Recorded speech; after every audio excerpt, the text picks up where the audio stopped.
The moon hung low over the abandoned playground, its silver light casting long, trembling shadows across the rusted swings and splintered slides. Somewhere in the distance, a dog's low growl broke the heavy silence. Detective Harper Kane crouched behind a graffiti-stained bench, heart pounding, eyes fixed on the motionless figure of the K9 at the center of the empty field. It wasn't just waiting, it was warning. The air smelled faintly of damp earth and something fouler, something that didn't belong in this quiet town. Harper swallowed hard. Whatever the dog had found tonight, the morning would reveal a truth the neighborhood would never forget. If you want, give this story a like and subscribe to stay updated on every twist as it unfolds. The first rays of dawn stretched across the town of Brindle Hollow like the tentative fingers of a waking child. The air was sharp with the scent of dew-soaked grass, mixed with a lingering tang of rust and decay from the deserted playground at the edge of town. Detective Harper Kane's boots crunched over gravel as he approached the K9, Rafe, moving ahead with an unsettling stillness, eyes locked on something Harper couldn't see yet. The playground had once been a place of laughter, squeals, and careless joy. Now it was a graveyard of forgotten memories. Swings swayed in the morning breeze, chains squeaking like cries trapped in metal. The slide surface was chipped and pocked, reflecting the weak sun like a mirror fractured beyond repair. Harper's stomach knotted. Something in the scene felt deliberate, orchestrated even, as if the place itself were holding its breath. "Rafe, what do you see?" Harper murmured, more to steady himself than to expect an answer. The dog didn't move. Its ears twitched, tail stiff, posture rigid. There was a tension in the air, thick enough to taste. Harper had seen Rafe react this way once before, back when the body had been found in the woods near the riverbank. Rafe hadn't barked. He hadn't growled. He had simply sat, motionless, waiting. The detective crouched behind the base of a weathered jungle gym. His eyes scanned the perimeter. Rusted merry-go-round, hollowed-out sandbox littered with broken glass, a swing set that had been twisted sideways by years of neglect. And then Harper saw it, a small red scarf snagged on a splintered fence post. He froze, heart hammering. The scarf wasn't old, not faded, not frayed. It was vivid, blood red against a gray morning light. Harper's mind flashed to the missing children from last summer, whispers of a shadowy figure that no one had ever caught. The memories were like shards of ice in his chest. "Did you leave something here?" His voice was barely a whisper. The wind picked up, carrying the faint sound of a child's laughter, or was it the wind through the hollow swings? Harper couldn't tell, and that uncertainty gnawed at him. Rafe's gaze shifted slightly toward the east side of the playground, where the edge of the woods pressed close. Harper followed the line of sight and noticed footprints in the soft earth. Small, precise, almost childlike, but there was another set, larger, heavier, dragging in certain areas as though someone had struggled to carry a weight. Harper cursed under his breath. "Rafe, this way." He followed the dog cautiously, each step measured, each breath controlled. The morning light revealed more horrors. A tricycle overturned near the sandbox, its wheels spinning uselessly, a smattering of dirt clinging to the pedals like remnants of a hurried escape. And then he saw the first body. It wasn't complete, not fully visible, but the small, pale hand protruding from the leaves was enough to make Harper's stomach lurch. The child's fingers were curled as if holding something small and insignificant, yet meaningful in a grotesque way.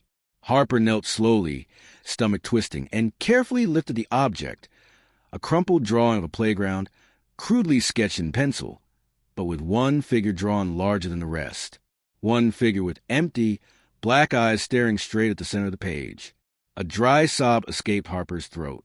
Rafe nudged his leg, low growl vibrating through the dog's chest.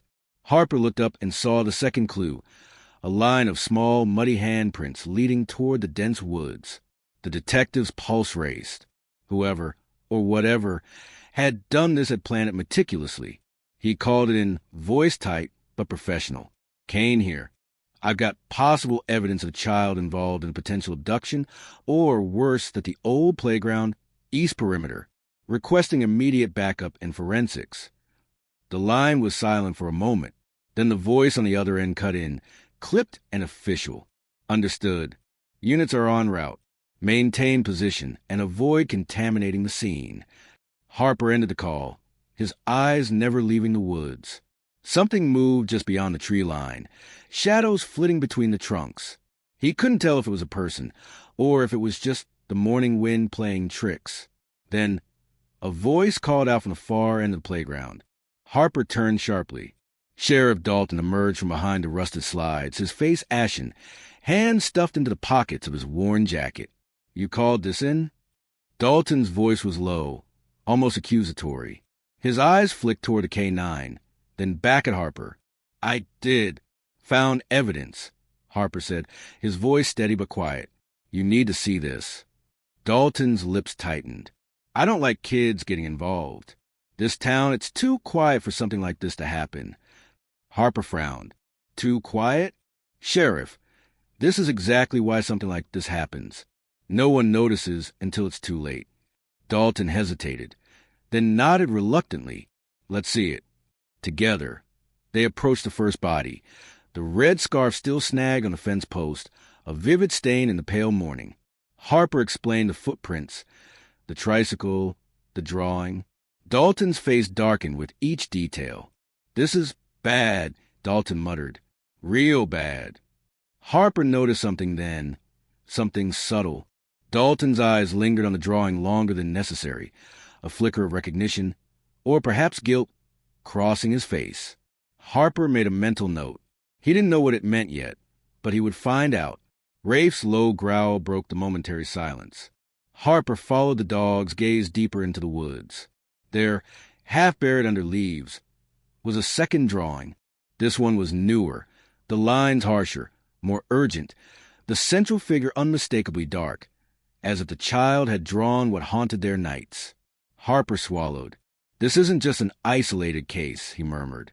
"Whatever did this, it's careful. It knows how to avoid notice. And it's patient." Dalton muttered something under his breath, then moved away to make the call for additional support. Harper knelt beside the drawings, heart thudding, trying to piece together what kind of mind would torment children this way. There was strategy in chaos, cruelty in design, and, somehow, a message hidden in plain sight. A sudden rustle behind them made Harper spin. Rafe barked once, sharp warning. Harper's hand went instinctively to his sidearm, eyes scanning the tree line. Nothing, just the wind brushing through the trees. Or maybe not. He could feel the weight of unseen eyes, the tension of the morning pressing on him. He exhaled slowly. Brindle Hollow, he realized, was a town that had buried secrets beneath its placid surface. Tonight, Rafe had sat, motionless, waiting. But the morning revealed only the beginning, and Harper knew, with a sinking certainty, that the neighborhood would never be the same again. The sound of approaching sirens echoed in the distance, growing louder. Harper looked down at the dog, eyes meeting Rafe's. A silent understanding passed between them. The hunt had begun, and nothing in Brindle Hollow would be untouched. By the time backup unit arrived, the playground was a flurry of controlled chaos. Yellow tape cordoned off swings and slides.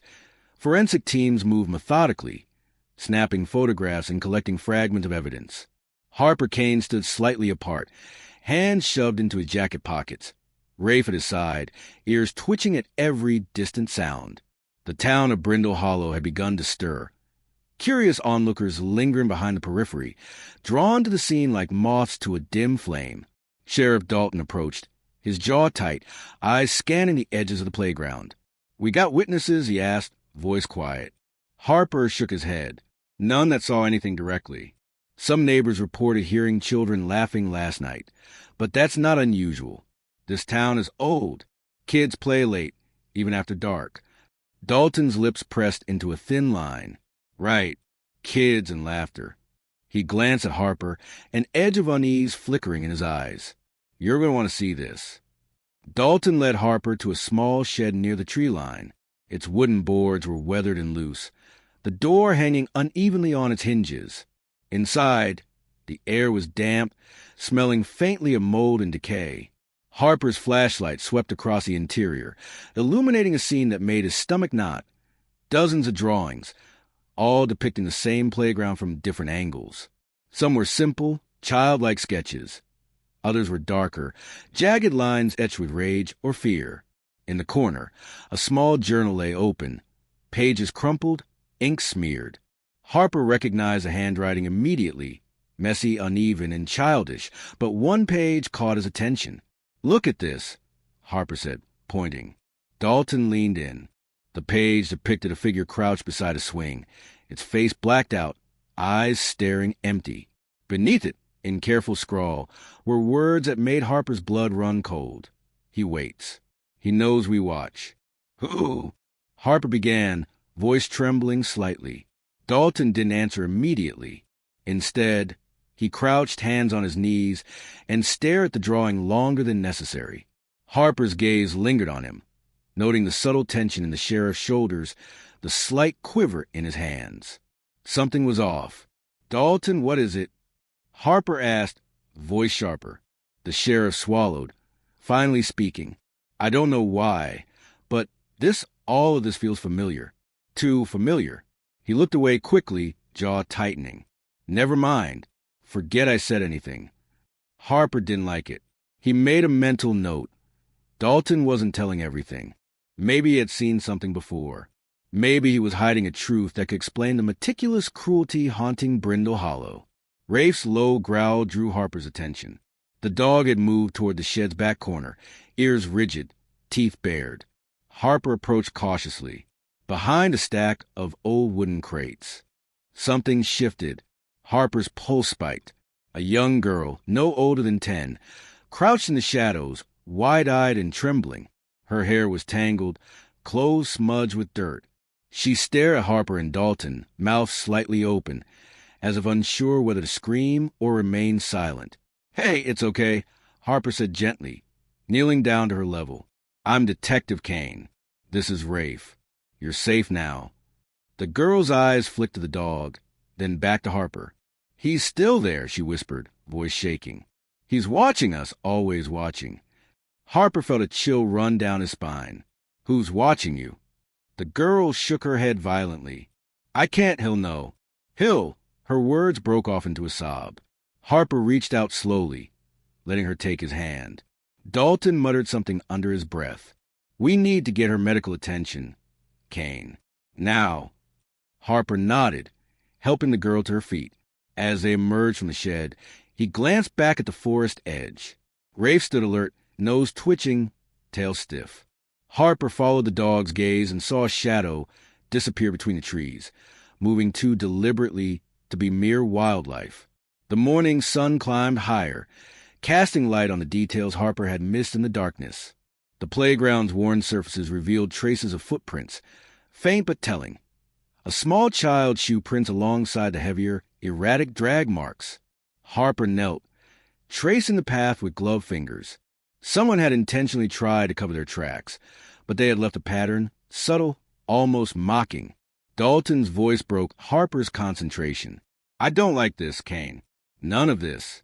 It feels ritualistic." "Ritualistic?" Harper echoed, frowning. Dalton hesitated. "You ever hear about the old family in Brindle Hollow? The Wickhams?" Harper shook his head. "They were strange. Not dangerous, not legally, anyway. But they believed in marking events, commemorating things, in ways that scare the townsfolk. They've been gone decades, but some say the family didn't entirely leave, that the rituals never stopped." Dalton's eyes flicked toward the woods. Maybe some tradition survived.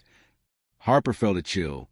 The idea of something long buried, something cultivated in secrecy, suddenly made sense of precision and cruelty he'd seen. "Where are the kids now?" he asked, referring to the victims from the previous summer. Dalton's jaw tightened. "They were never found. Some parents moved away. Others just lived with it. Brindle Hollow doesn't talk about its ghosts. It buries them." Dalton's gaze lingered on Harper, almost pleading. "You need to be careful. Some ghosts are still awake." Harper's gut tightened. He glanced at Rafe, then back at the shadowed line of trees. The forest seemed alive, a predator waiting, patient and cunning. And he realized the playground was just the opening act. The truth lay deeper in Brindle Hollow, among its secrets and silences. That night, Harper returned to his small rented cabin on the edge of town, unable to shake the images of the day. He poured a whiskey, hands shaking, staring at the darkened woods beyond his window. Rafe lay at his feet, ears alert despite the quiet. Harper replayed the girl's words over and over. He's still there. He's watching us. He thought of the drawings, the journal, the meticulous staging of the playground. The realization hit him. This was more than an isolated predator. This was someone who thrived on fear, on manipulation, on control. Someone who knew the town, knew its history, and had chosen this moment to exact something long overdue. The phone rang, cutting through the quiet. Harper grabbed it. "Detective Kane," he said. "Kane." A trembling voice said on the other end. It's happening again. At the old Wickham estate." Harper's heart sank. The Wickham estate. The abandoned mansion on the hill, shrouded in ivy and rumor. No one went near it, and yet someone had. Rafe growled low, ears pricked. Harper didn't need to ask why. He already knew. The hunt was moving from the playground to the estate, and whatever waited in that decaying house would finally show its face.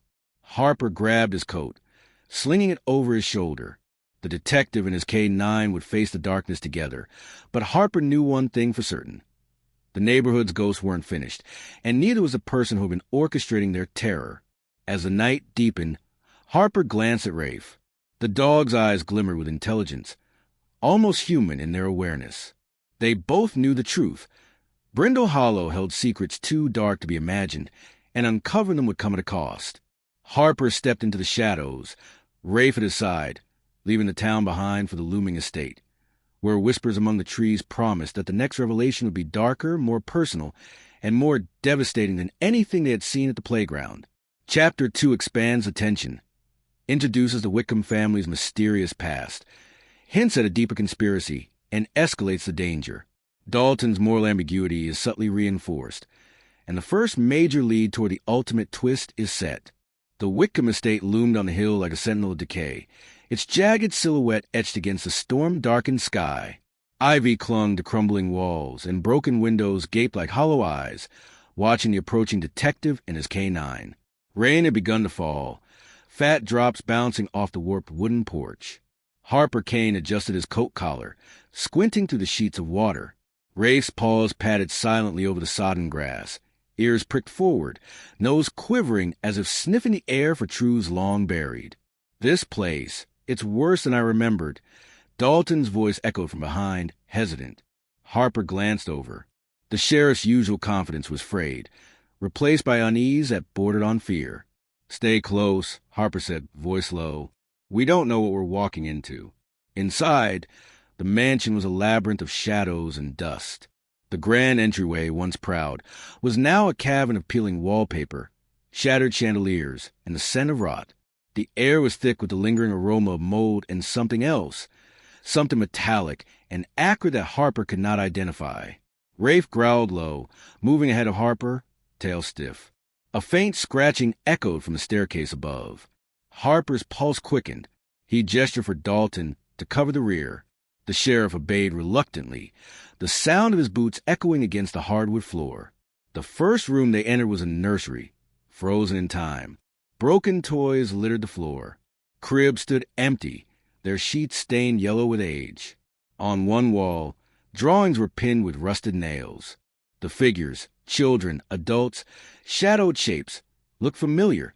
Harper stepped closer and realized with horror that many matched the sketches from the playground.